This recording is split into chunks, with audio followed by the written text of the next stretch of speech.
Hey guys, welcome back to the next part of I Read Your Comments from the last part of XCOM UFO Defense, which is part 19.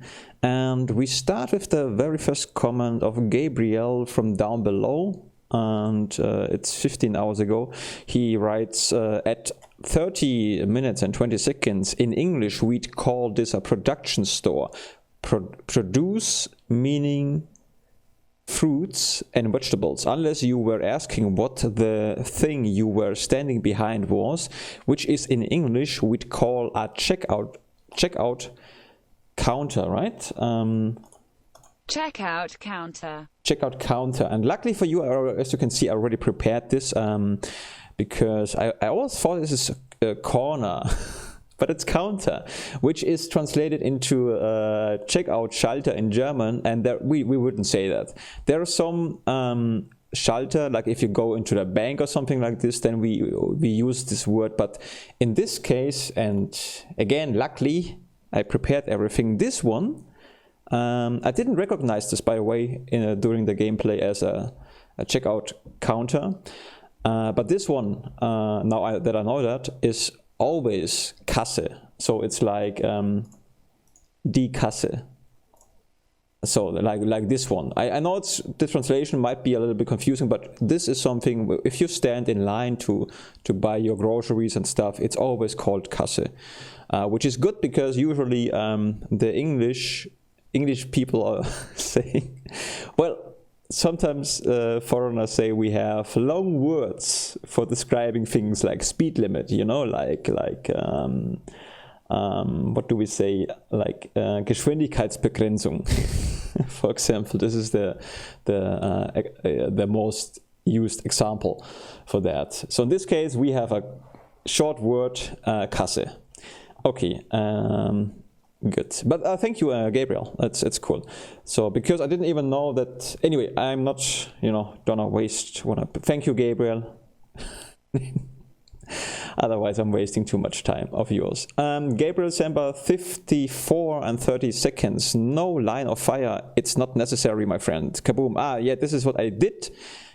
Yeah, I like that. And 54 minutes and 50 seconds. It's funny that you are laughing about throwing the weapon at the floaters. At the floater. It takes me back to the very first mission you went on when you tried to throw your rifle at the sectoid.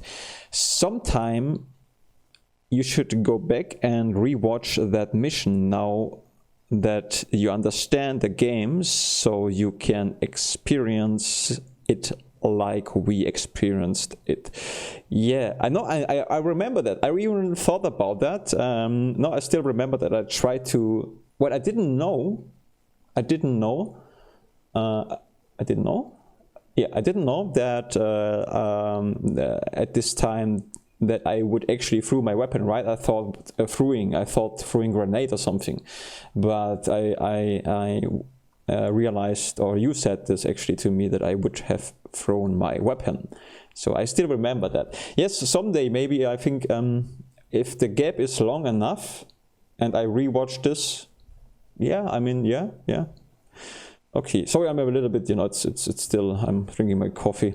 Gabriel Semper, oh no, this is referring to something Kjotleik said. Okay, Kjotleik, 58 minutes. I've been waiting for this moment. Lol. Now you know what a grenade magnet is. That was the best example of a grenade magnet that I could have come up with. This word, not that easy. And I think he is completely right. This was a really good example, and I think that is. I'm glad that I've seen it in actually, because I knew that you guys made me aware that the aliens would probably throw a grenade as soon as they see a cluster of soldiers, but I don't really have the. Well, let's just say it like this: I had to see it, what he actually means, and seeing it in practice is different to reading it in theory. So for that. I would say that's a great example. And I also need to see stuff, guys. I mean, tips are very useful, and I try to always to follow them, and they are helping me a lot. But seeing it in the end is what gives me the aha moment. But both together is just the best way to go, like theory and practice, I guess. Okay. Okay, in addition, did you notice how strong that alien grenade was? No, yes, indeed, an alien grenade is a lot stronger than your own regular grenades. The alien are supposed to have an advantage in the early game, and I'm still in the early game. No, I didn't. I was so overwhelmed with everybody just dying that I didn't even, you know, from my perspective, and this is why I say this again, I thought I might be okay. I mean, I thought, okay, maybe if somebody threw a grenade, and I didn't expect it that at this moment, but I thought even if a grenade would come, I would be still okay, because I thought every soldier is far enough away from the other soldier, which is, you know, I've learned it that it's not, so I have to keep that in mind for next time.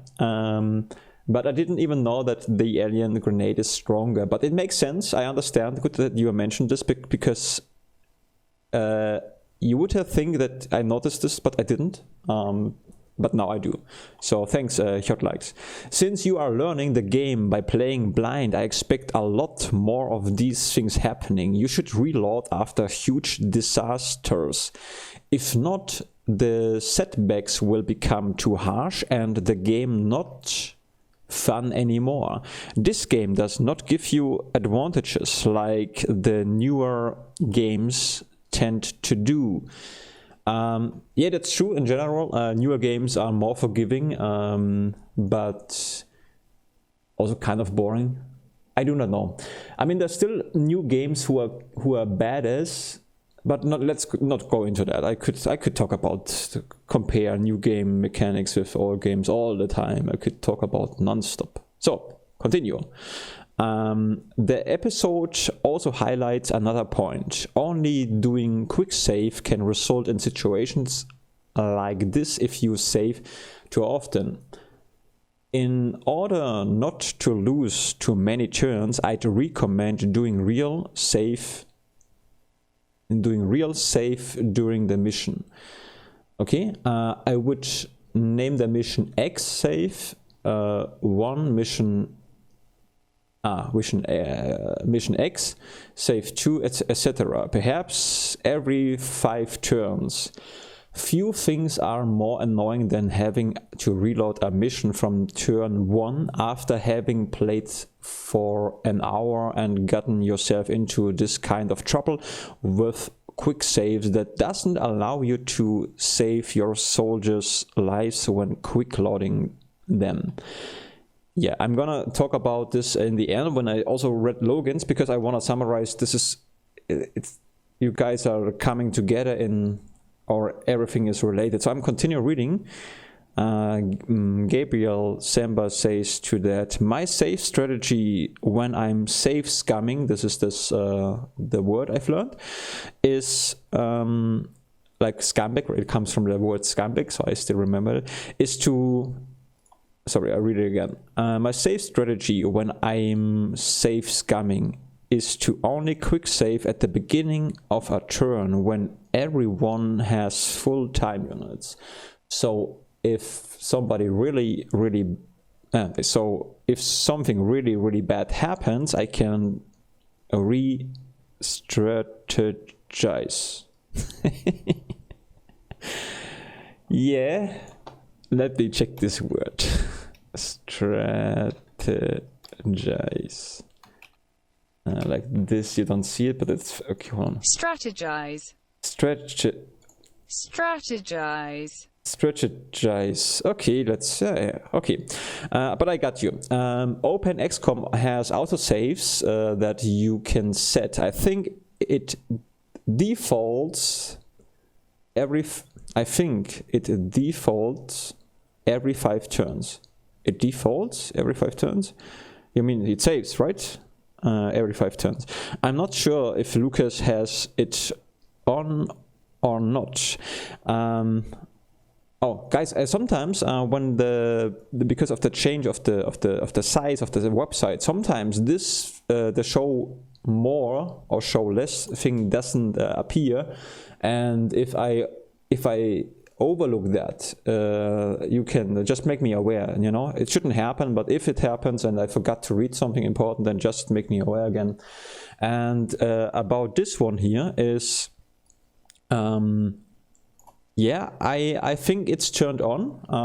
I think the game is saving, making autosaves all every 5 minutes or something. I think you can see this if you. Oh, squeezed my thumb. Good job, Luke. Ow. Yeah. Yeah, we can check this out, but I think the game does make some autosaves in the OpenXCon.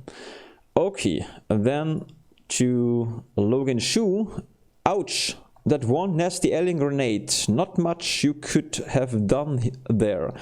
I would have tried Raphael's pistol like you figured out, but I didn't. But it didn't kill him. You could also try dropping a smoke grenade and running away and hope he doesn't see you on his turn. Now that you say this, and I don't say that I thought about this because it would be a lie, I guess. But I think didn't the alien? I was a little bit, or I think this now that the alien didn't look in our direction. So this also I didn't expected this. I mean, I say this now again. You know, I didn't thought about this during the gameplay, anyways. But I think the smoke grenade option is something it was completely not in my mind. So this is a very good hint. I should have, or next time I'm gonna try this as well. And now Logan says, I personally vote for not reloading unless you are trying something out or did something on accident. At some point when you feel ready. I know it hurts to lose pretty much all your viewers in one grenade. Yeah, I mean, yeah, guys, I do that though. That was like, yeah, congratulations, alien, you did it. But sorry that I interrupted it. But to me, that's what makes each mission scary and exciting, knowing that could happen at any point. My best memories of this game came from times when I had spectacular losses in battle, or if I took a huge risk which paid off, knowing it could have ended badly. Okay, I just need a sip of water. Okay, water is a lot better for reading than coffee, but coffee is more delicious. Anyways, what Logan basically says, and I get this, I tried to summarize this actually already, but I couldn't. I lost my my point. But what he says is basically, if things are having deeply consequences, the emotions are higher, which makes the game more suspenseful. And I agree on this point totally. I think that is totally true, because if you take every decision and stay to your decision, yeah, that's more interesting to watch as well. He also says, and I just, he says, when I feel ready, and that's the point.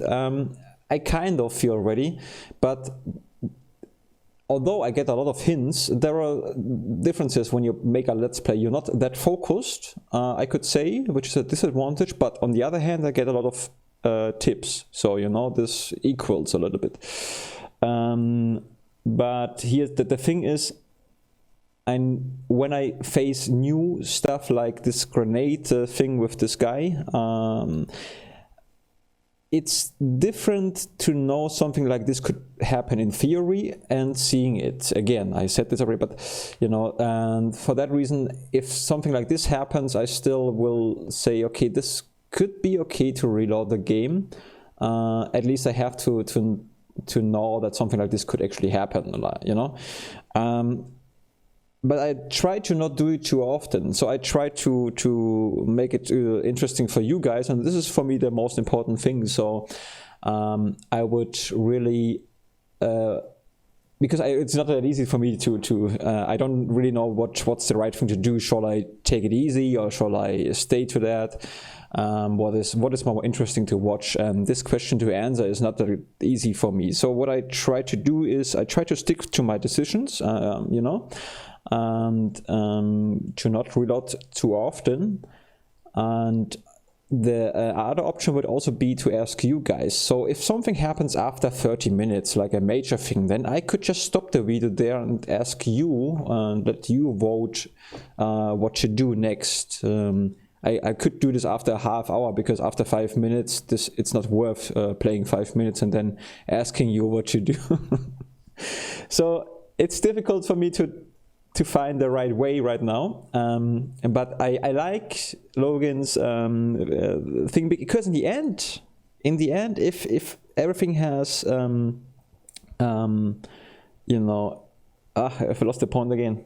If everything has consequences, well, I have to admit it's more suspenseful. Sorry that I used the word, but I like the word suspenseful, and that would be good. But on the other hand, I think of Kjotleik's words. He is a wise guy, and he also wants me to protect me from being frustrated. So I have to think about. But I keep everything in mind, and I try to do the right thing. And you can always, you know, give me some feedback, especially during the game. You can always say, hey, this was too much, or you could have, you know, yeah. But I think you guys doing it anyways. Either way, thanks for the comments, and I probably stick more to that, but I'm not sure, because I want to, again, I repeat myself, sorry. I think about that. And thanks for the comments. Thank you for watching. I'm not sure if I record today or next week. I do not know it, so I'm gonna surprise myself as well. If not, I wish you a nice weekend, a good weekend, and until the next part. Bye bye, and auf Wiedersehen. No, Wiedersehen.